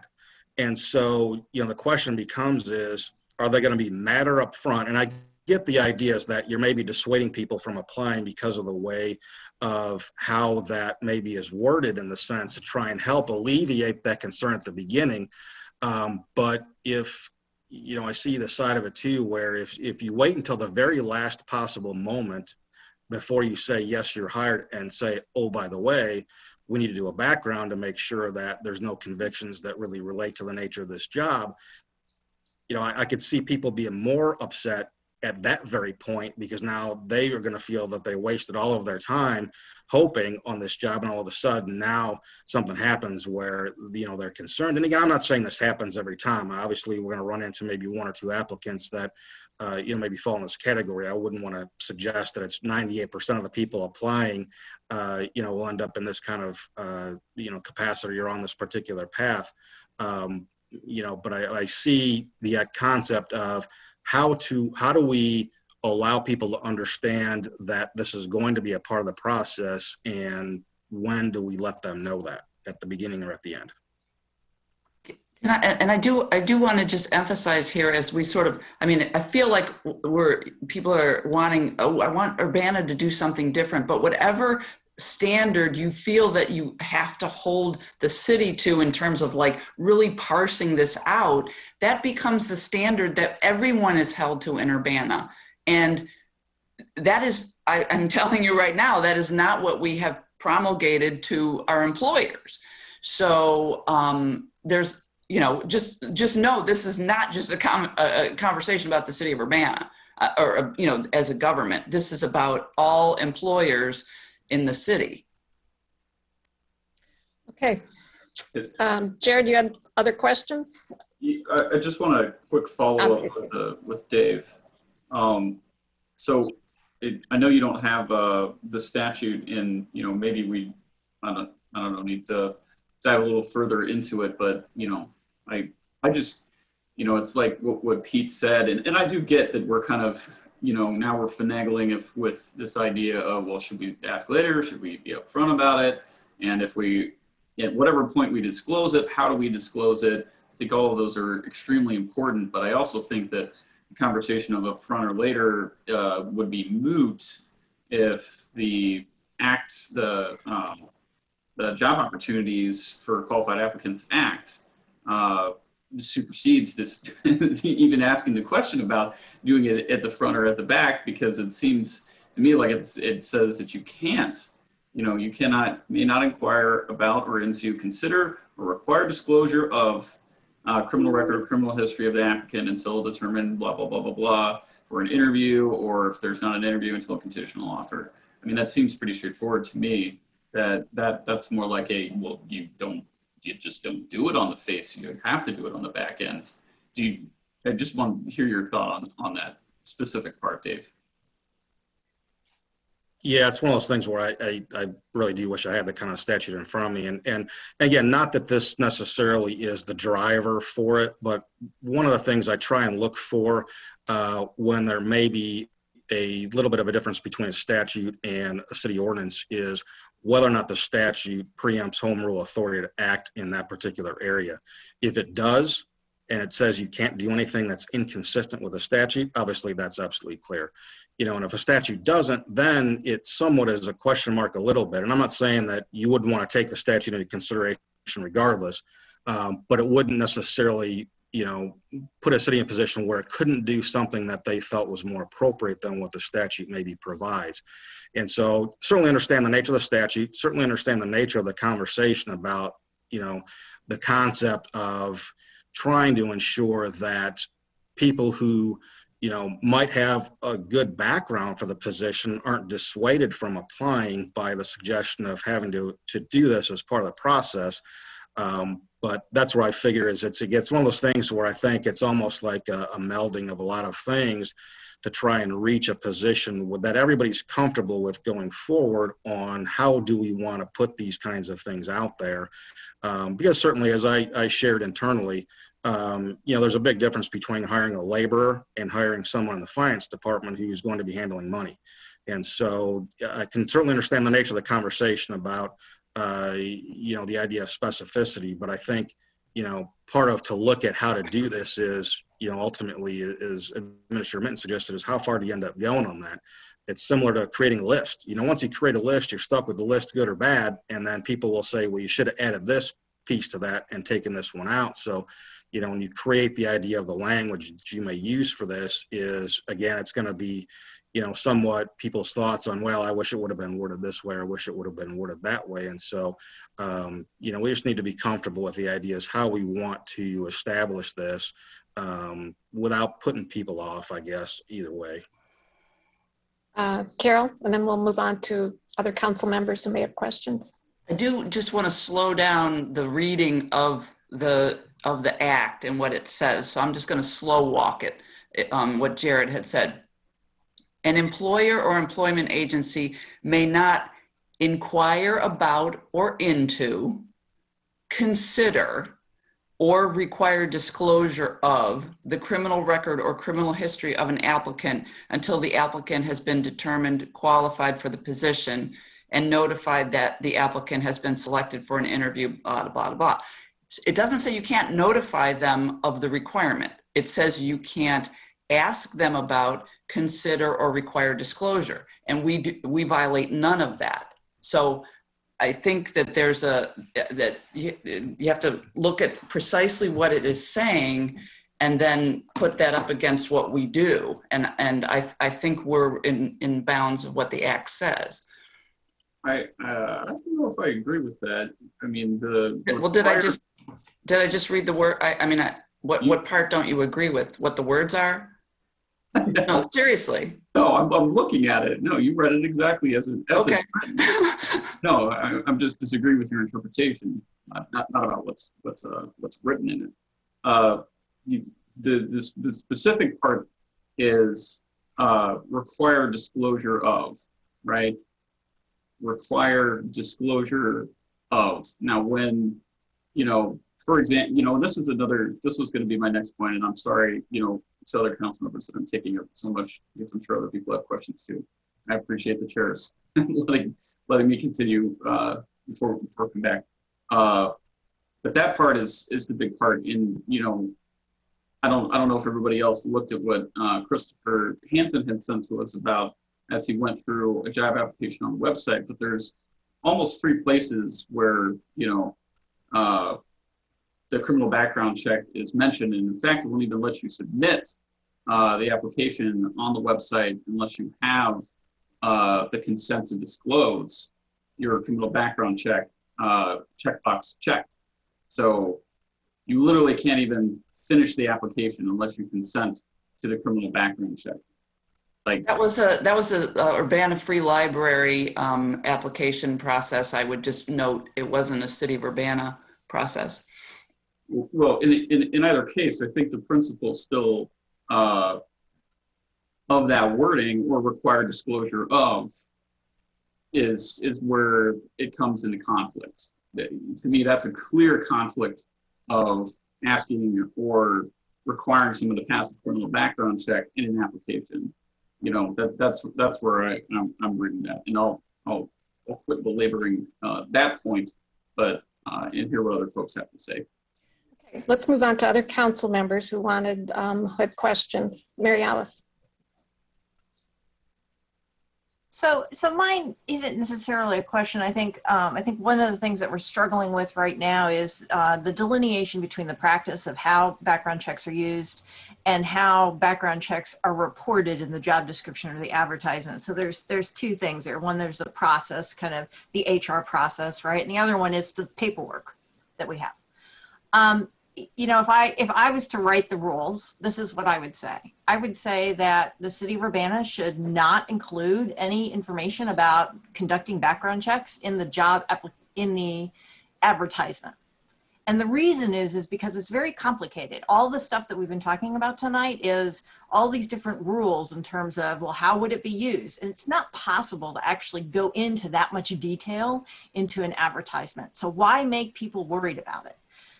Then in the job description, which is kind of the, you know, what's on file at the city, you have more time there to describe if it is an occupational, if it is a bona fide occupational qualification for that specific position, you can put in the job actual description that says, this is a position that requires access to personal information and is considered a bona fide occupational qualification for you to pass certain kinds of background checks, so to speak. I'm not the wordsmith here, but my point here is that I think that we would satisfy the idea that we don't want people to get the assumption that we're going to discriminate based on these different items that we've, you know, said in the HRC.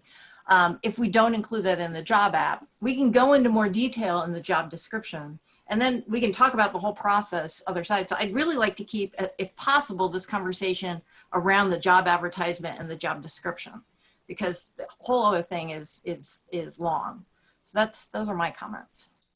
Fran, did you want to say something? I saw you waving out of the corner of my eye. So I was waving frantically. Yeah. I just want to say that two things. One, that it's very important, I think, for the people in the city who are advertising and hiring people to bear in mind what you are actually looking for. And what you are actually looking for is not someone without a conviction or arrest, or even someone who committed fraud sometime in the past, or someone who has no such record. What you are looking for is an honest person. And if that is the quality you're looking for, that's the quality you should stress. And I completely agree with Mary Alice's statement that the mentioning of criminal background has no place in an advertisement. But you can talk about honesty and a proven record of honesty, things like that. You can look for character, but don't base it on something as problematic as a conviction, unless you really think it applies in this case much later on in the process. So that's one thing. And the other thing is, I would be very interested to know what, in fact, the city is promulgating to its employers, because I thought it was promulgating the ordinance. And if anything, these guidelines that Todd Rent developed. And if the library, the blessed library, is doing something that makes it hard for someone to even apply without giving permission to have their background checked, I don't mean letters of reference, I'm talking about criminal background, then something has gone wrong in Urbana. So, go ahead. Maybe That's all. I'll let the mayor call in. I keep jumping. Was it Elizabeth? Yeah. Well, I was just going to say, to be fair, I don't think Celeste is on here right now, but there may be special requirements in the law pertaining to library employees because they often work with children, much like employees in schools. Okay. I don't know that. They should say that, though. I believe that is true. So I just need to stick up for them a little bit. Yes, that's fine. And I want to say that let's not get too hung up on the particular complaints that have come in, because they are really no longer operative. And what we are going to be dealing with going forward is reports of concerns that the HRC is going to try to, by diplomatic means, correct in the city. And no, we don't have a process for it yet, Ms. Chong, but we will, and it will be specific and it will work, hopefully, and it will get improved over time. So I'd just like to add that. What happened in these complaints isn't really relevant. I will add, I did ask about the library position. It was specifically for the IT position, and that person has access to everything. So that isn't, whoops, yeah. That doesn't mean it's required by state or federal law that there be no criminal background. No, but anyway, that's what the position was for. Who was next? Dennis. I really appreciate Mary Alice's take on it, that we shouldn't be discouraging people at the application process from seeking employment at no matter what level. Just as we don't specify specifically what kind of background experience that they have to have when they apply, but we discuss it during the interviews, and we then look for details about what kind of what is the depth of their experience to fulfill, say, a managerial position or an organizational position. And we should have the same attitude about accepting and being open to applications from a wide variety of individuals.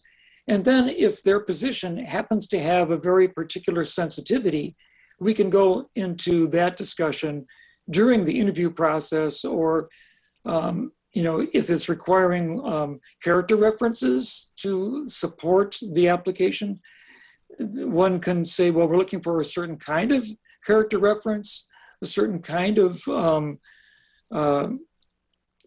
individual proof of individual qualities, and we can get into those things then. But I would certainly not start laying those kinds of expectations down at the very application process.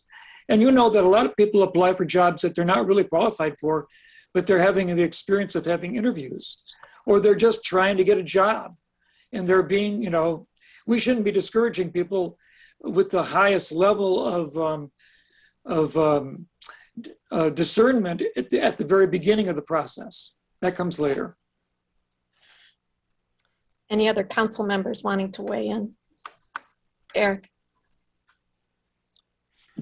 So perhaps another way of navigating this is to have on the Human Resources website for the city its policy and the laws and ordinances that underlie that policy. It's going to be analogous to, for example, what the University of Illinois Human Resources does, where it does specifically say that anyone accepting an offer of employment will have a criminal background check done. So at some point, you have to be honest and say what the policy is clearly. Otherwise, you're saying you want an honest person as an employee, but if you're not going to tell them what the process is up front, that's not very honest either. So we have to have a clear policy that is communicated to the public, including job applicants.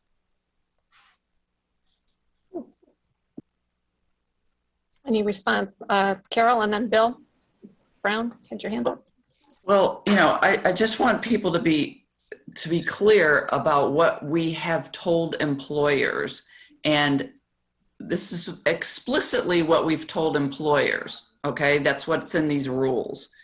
And for anybody that has it, it's on page 18 under, it's 4E. And it's under a heading, application of law to covered employers, and then it says the following rules shall apply to all covered employers, A, B, C, D, E. Covered employers may at any time provide to applicants or potential applicants accurate information regarding the following. Number one, the duties and responsibilities of the applied for positions, and two, whether upon extension of a conditional offer, the employer intends to run a criminal background check on the applicant. That's at any time. That means including the advertisement. So again, this is not just about the City of Urbana government as an employer. This is about everybody that we have gone out and tried to explain our ordinance. And as Fran and Pete both said, the HRC approved these rules, and that's explicitly what it says. So we can change that if that's what people desire, but that's not what we said. Bill Brown. Yeah, I think the HRC is well qualified to figure out the details about whether the Urbana or other employers are meeting the ordinance. But I think as a city, we can go a step above if we feel that, by putting the language "pass a criminal background check" in an ad, I think it does have a chilling effect on getting qualified candidates, and whether or not it violates the ordinance shouldn't prevent us from not using it. So I would disagree on that minor point that we have to be the perfect example of what you can get away with rather than perfect example of what we'd like to see. Is that a hand, Pete? And just to be real careful about what Carol pointed out, you can, according to this rule, publish at any time, whether upon extension of conditional offer, the employer intends to run the background check. That does not include saying you must pass, for whatever that might mean, the background check.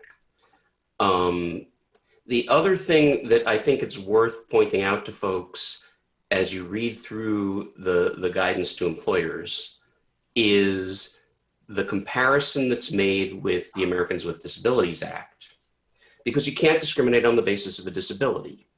And I think we all agree that you can't in a job advertisement say, you can't apply for this job if you have a disability, or we're going to do a disability check on you. And there's a whole discussion in the beginning of this document about figuring out what the essentials and marginals, which is the language used when you're doing a disability check, would be like when you do a criminal background check. That you actually would have to list out what kinds of convictions and what kinds of risks you're trying to, alleviate. So it's what's written is really pretty subtle and pretty carefully worded. And I think it's why, speaking as an individual who was on the commission at that time, I think that's why I was okay with the way that Todd had proposed to go forward with this. It actually does carefully go through this little dance you have to do. And all that said, of course, without concluding what an application should or shouldn't look like, I do like Bill's idea that the city should probably be the shining example of how to do an application for other employers. Is there any council member who hasn't weighed in yet who wanted to speak? Okay. Fran and then Jared. Yeah. Oh, sorry. I just had a question for Carol. The guidelines, there was kind of a scramble to get a copy of these because I wanted to provide it to the commission. To the council. But you say you do use it and show it to employers. And I was wondering if it's anywhere on the city website or what copy you use. I would certainly like to see that. And so we're on the same page, literally. No, it's my understanding. Go ahead, Elizabeth. Jessica, it's my understanding that it's never been put on the city website, but I believe in 2013 or 2014, there was a mailing and it was distributed to employers. But you're right, it probably should be on the website, a more cleaned up version. I don't know why it's never been there. And my understanding is that it was the basis for a series of educational, I don't know, workshops or briefings for employers in the past. I just thought maybe you had personally used it, and I was, okay. I actually went out on some of those briefings. Yes, he did. They were sometimes amusing. Jared, you had a comment? Yeah, I don't know, Carol, if you got what I had just sent you a minute ago, but I just sent you an email that is the language at the bottom of that statute. Well, not at the bottom, but the bottom of that first section under section 15 under C, where it says, and this kind of I think clarifies where we're going with this a little bit. This section does not prohibit an employer from notifying applicants in writing. I guess that could be interpreted whatever way that you want, of the specific offenses that will disqualify an applicant from employment in a particular position due to federal or state law or the employer's policy. So in my mind, that kind of gets to the core of it, where, I think right now we're blanketing the language too broadly in, just generally saying what we're saying in the application process, in the job posting. And I don't, I think the criminal justice system and going beyond it to continue punishing people, there's an argument to be made there that's very, very strong. And of course, this is going to be an extraordinarily rare situation that you're going to have somebody who's been convicted of identity theft applying for an IT position, I guess, unless they've stolen someone's identity to do it. And that's why we're doing the background check. I don't know, but I feel like this is an extraordinary situation we're talking about. And the more we make it clear that it's only in an extraordinary situation that, you may have, something in your background that is going to be considered in a job application, that's the kind of language that should be out there. And doing something like using that section C to outline, hey, you're applying for an IT position. Here are specific things that if they're in your criminal background check are going to disqualify you from this position. The city, we as the employer or employers within the city are not going to consider anything that is not these particular things in consideration of this job, so that it's very clear to an applicant that that's what it is. I think that's maybe where the sweet spot in between the don't say anything about it at all and don't be too broad in how we're portraying it might find resolution for this. Eric. So speaking to Jared's comment there, I think the problem with being very, very specific and saying only for X, Y, and Z is that you may not have thought of the whole set of possible things ahead of time that you might come across that would give you good reason to pause and say, hey, this is a nexus, this is a problem. And I worry a little bit about, you said, oh, maybe, someone who's convicted of identity theft wouldn't apply for an IT position. I don't think you want to be encouraging Urbana as a place where people who have propensity to commit a certain crime perhaps would apply to Urbana because they know they could find a place to do it here. So you have to balance the risks both ways. But now you're talking about discriminating against people for criminal backgrounds. Like you literally just spelled out discriminating against somebody for a criminal background thing. Like that could be completely irrelevant. And that's what we're talking about. Mary Alice, and then Fran. So just to understand what Jared's point was, and since we've been talking about throughout the HR process, is, Jared, are you saying that once, for example, if you want to interview somebody, you can send a letter and say, we really want to interview you for this position and so forth.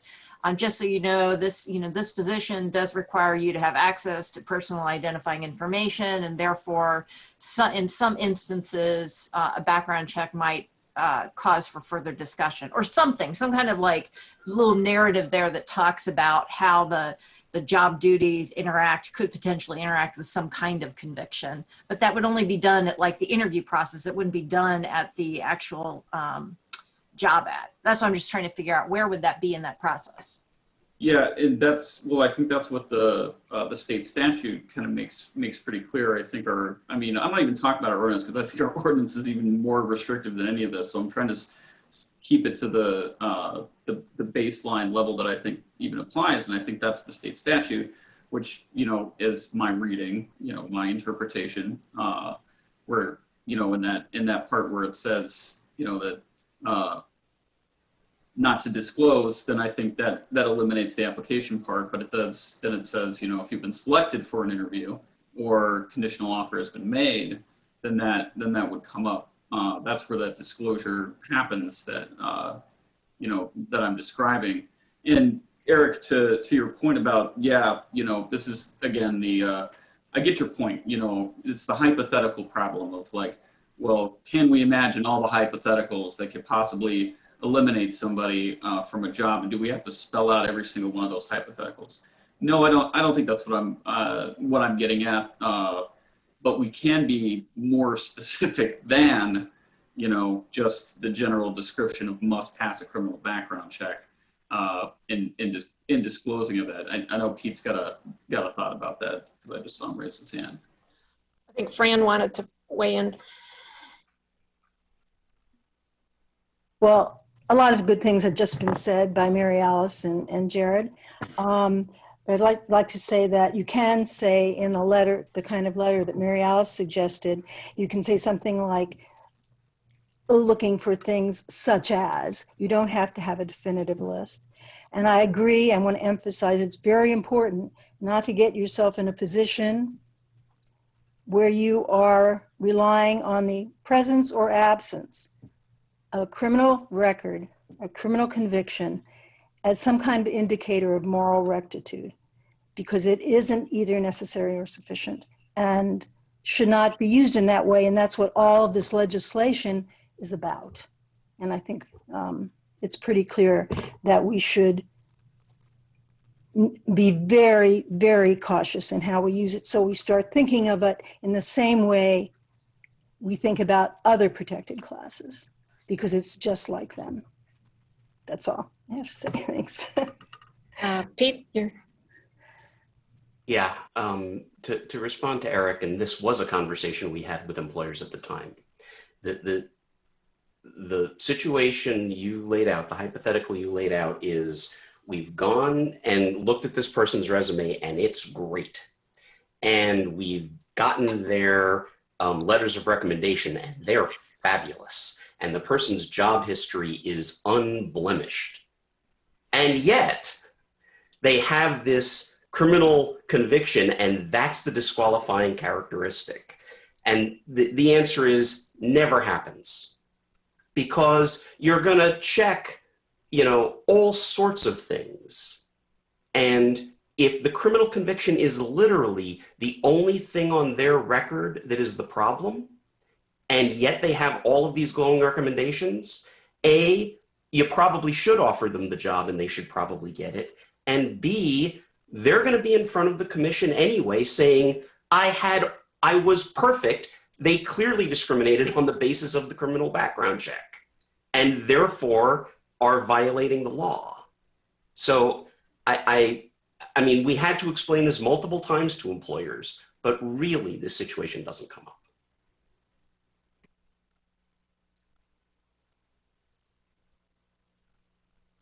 Sharice.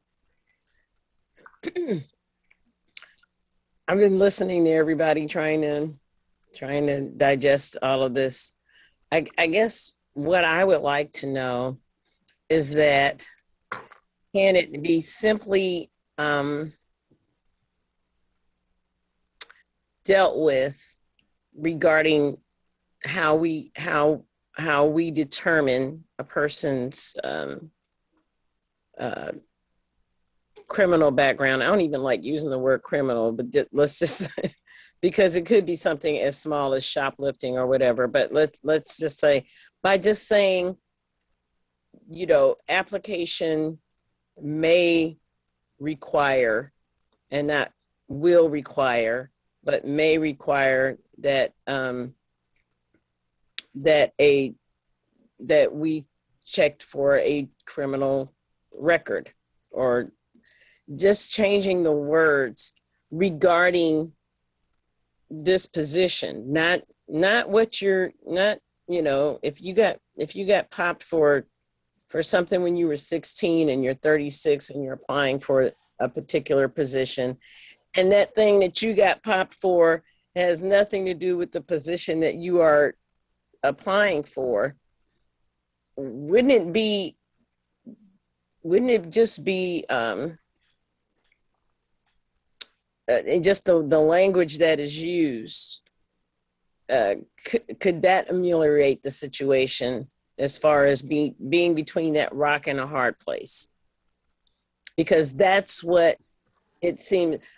I'm not, I know I've had to go through background checks and so on and so forth. So having not having a record, and not having, you know, been too scared. I'm more scared of my mother than I was of the police. So, you know, not having that kind of experience, that rebel without a cause period in my life,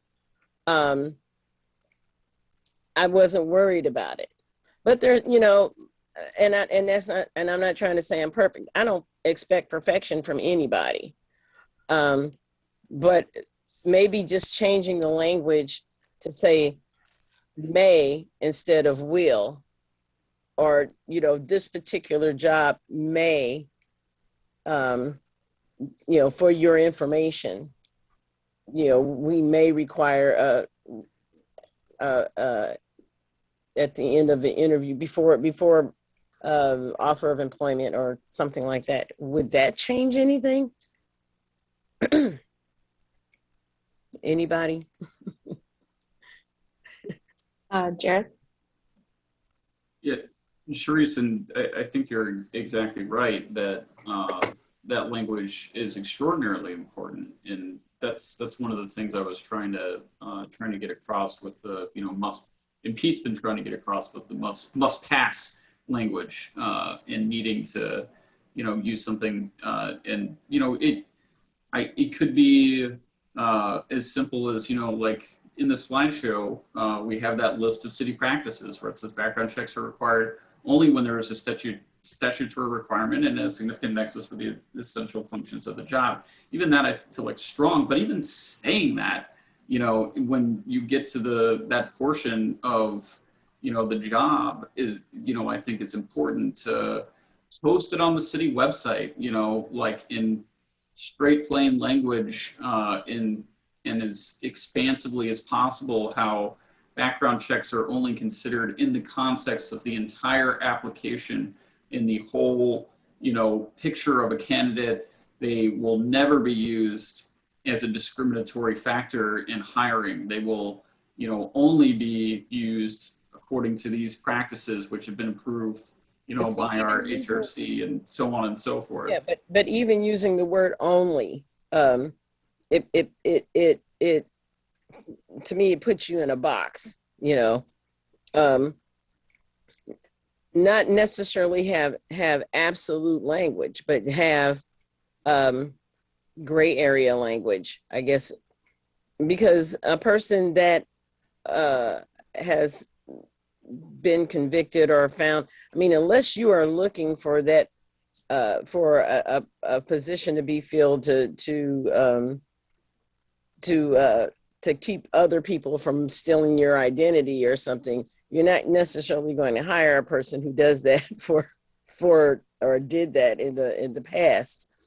But I'm just saying it is, maybe this should be more gray area language. It is possible that, or it is a probability that that we will be looking. just, and maybe that could solve even what we're talking about, because it seems to me in listening to everybody is like we're constantly between that rock and a hard place of when do we protect, how do we protect our how do employers and protect their what they're trying to do, and without actually discriminating against somebody who may, you don't know the character of a person when you're interviewing them. You don't know what they're capable of, and that's just been obvious for the past 4 years with a person that was sitting in the White House. So we didn't get to interview him, but it's one of those things where you just don't know how far some people will go. So. Or what they may be hiding. And I do think it's important that they have knowledge that this could possibly happen, but I don't know that is something that has to be so absolute as you must pass. You understand what I'm saying, Jared? Yeah, I get you. Okay. I'll wait for other comments. Well, I'd like to summarize what we've heard so far. This isn't an action item tonight, but this has been a really good discussion. So what I've heard so far tonight, and please tell me if I didn't hear correctly. Number one, people agree that it's very important for the city to be transparent about the practices that it follows. That's what this discussion is about. So that's what we need to focus on, and that includes the policy, the ordinance, any state, if there's other laws that apply. But state up front what underlies our policy. We need to be very consistent with our processes in hiring, whether it's, it doesn't matter what the position is, but we need to follow a consistent process. And we do. I mean, I've been involved now in enough hiring within the city, and we do have a very consistent process. But the question is also, at what point in the process do we talk about the possibility of us running a background check on the individual? It could happen, currently happens at the point of both the job description and the job advertisement. I'm hearing that people do have concerns about it being in the job advertisement as currently stated, which I believe refers to the need to pass a background check. That language could be modified and better explained if we leave it in the job ad, or could be taken out altogether. But at some point and consistently, we need to be notifying applicants of the possibility of them experiencing a background check. I think we need to, if the state, it'd be interesting to know what the state statute actually requires of the city and whether or not there's a home rule exemption. I don't think anybody's actually determined that or not yet, but we need to know what the state law is saying. And we could put more information on the city's website. Anything else? Jared? I think the other one that I might suggest is the consideration of removing the button that must be selected consenting or acknowledging the criminal background thing in the online application as well. Disclosure wherever it's happening, probably, if we're gonna do it in the application process still or whatever, should just be a disclosure. I don't know that it should require a checkbox to be checked in order to complete the application. Which button are you talking about? It's let's see. I don't think the city, does the city, are you talking about the library application? Well, from what I understand, is there a different application portal for city applications? Because it says the city of Urbana and Urbana Free Library employment application. Elizabeth can answer that. So just to clarify, they share our portal, like we share many things, like our financial system, but we don't create their job postings, they do. So they may be different, correct? Well, okay, well, I mean, regardless, if it does exist in ours, we should figure out if it does. And I believe it's under the under section 5 under the job questions. So it should say job ID, the job number, and then questions. Right now it's question 7. Due to the sensitive and confidential nature of information encountered, of course, where a candidate must satisfactory, I agree and understands, must be checked in that. At least that's when the one that was given to us. So if it, I don't know if it's in the city's 1, 2.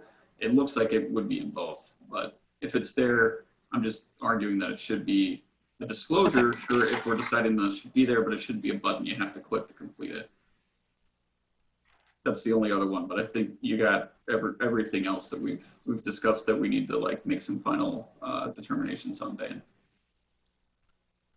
Anyone else want to weigh in?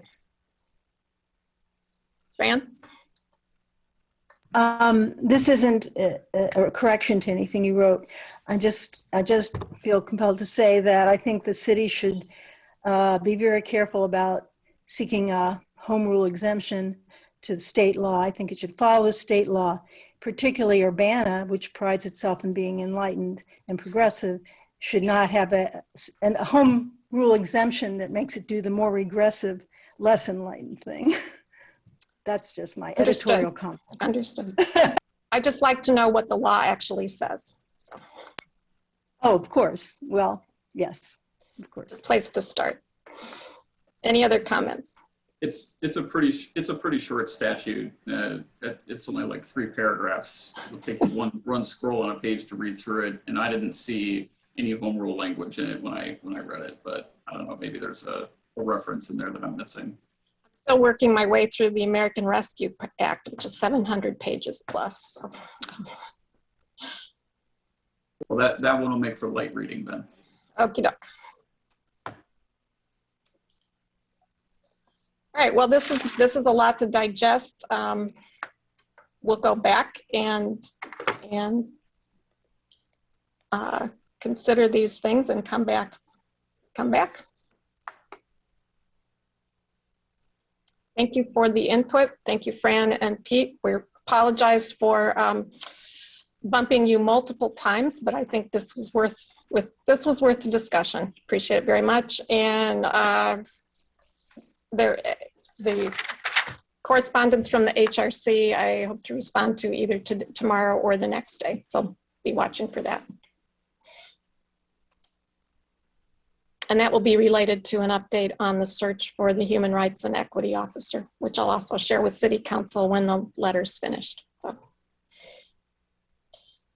okay, let me go back to my agenda, which I think we've reached the end of this discussion, and with no further business before this meeting, we'll stand adjourned.